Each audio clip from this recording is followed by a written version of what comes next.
शिवाजी विद्यापीठात आज महाराष्ट्र राज्याचा स्थापना दिवस मोठ्या उत्साहाच्या वातावरणात साजरा करण्यात आला। कुलगुरू डॉक्टर दिगंबर शिर्के यांच्या हस्ते ध्वजवंदन करण्यात आलं। यावेळी विद्यार्थ्यांच्या राष्ट्रगीत आणि महाराष्ट्रगीत गायकांनी सगळा परिसर देशभक्तीनं भारावून टाकला। शिवाजी विद्यापीठात आज 1 मे महाराष्ट्र राज्य स्थापनेचा दिन अत्यंत उत्साहात आणि शिस्तबद्ध वातावरणात साजरा करण्यात आला। सकाळी 8 वाजता विद्यापीठाचे कुलगुरू डॉक्टर दिगंबर शिर्के यांच्या हस्ते ध्वजवंदन करून कार्यक्रमाची सुरुवात झाली। प्रभारी कुलगुरू डॉक्टर प्रमोद पाटील, कुलसचिव डॉक्टर विलास शिंदे, परीक्षा आणि मूल्यमापन मंडळाचे संचालक डॉक्टर अजित सिंह जाधव तसंच इतर मान्यवर अधिकारी आणि अधिष्ठात्यांची कार्यक्रमाला उपस्थिती लाभली।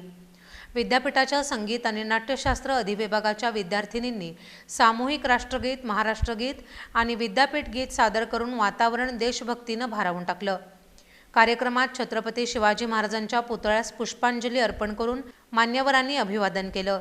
विद्यापीठाचे कुलगुरू डॉक्टर डी.टी. शिर्के यांनी महाराष्ट्र दिनानिमित्त सर्वांना शुभेच्छा दिल्या।